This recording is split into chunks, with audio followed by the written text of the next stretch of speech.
Hi friends, நம்ம இப்போ என்ன பார்க்க போகிறோம்னா தாய் வீட்டு சத்து அல்லது தாய் ஊட்டு சத்தோட சத்து மாவு தயாரிப்பு முறைகள். இதுக்கு நம்ம என்னென்ன பொருட்கள் எடுத்துக்கொள்கிறோம் அப்படின்னா ராகி, பிஸ்தா, முந்திரி, பாதாம், கருப்பு உளுந்து, ஏலக்காய், கம்பு,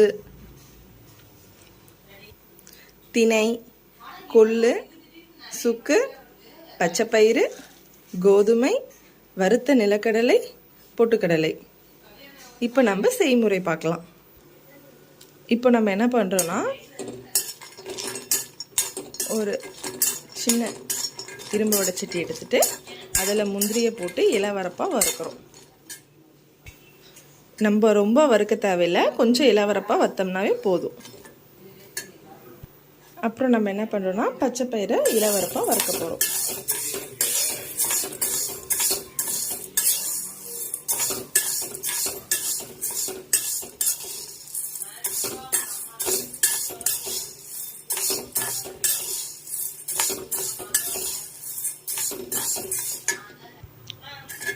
அடுத்து இப்போ நம்ம கோதுமையை இளவரப்பாக வறுக்கிறோம்.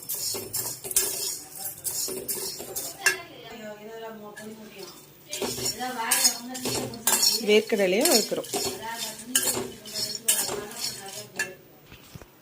அடுத்து பொட்டுக்கடலையை இளவரப்பாக வறுக்கிறோம். இப்போ நம்ம திணையை இளவரப்பாக வறுக்கிறோம்.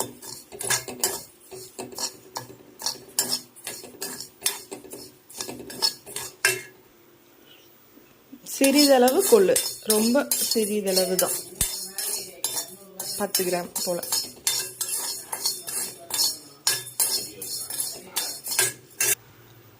கம்பை இளவரப்பாக வறுக்கிறோம்.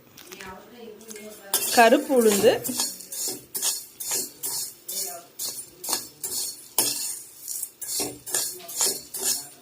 ரொம்ப எலும்புக்கு வலு சேர்க்கும்.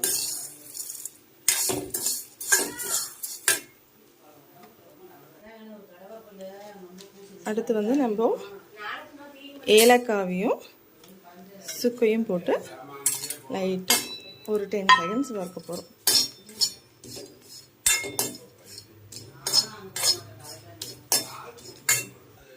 பாதாமை நம்ம இளவரப்பாக வறுக்கிறோம்.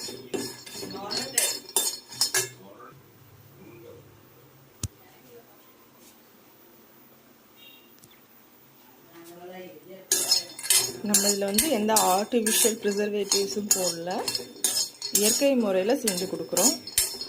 குழந்தைங்களுக்கு கண்டிப்பாக இந்த உடல் எடையை அதிகரிக்கும். இப்போ வந்து நம்ம பாதாமை இளவரப்பாக வறுக்கிறோம்.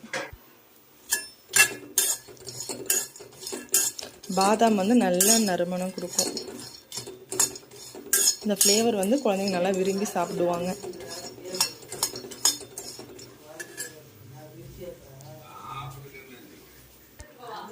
இது நேத்தே வந்து கழுவி முளை கட்டுறதுக்கு வச்ச ராகி. 5 மணி நேரம் ஊற வச்சுட்டு,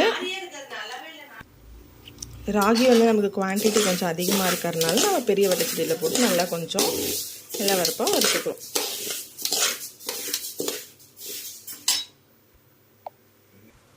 இப்போ அடுத்து நம்ம என்ன பண்ண போகிறோம்னா ரைஸ் மில்லில் கொடுத்து நல்லா ஃபைன் பவுடராக அரைச்சிக்க போகிறோம்.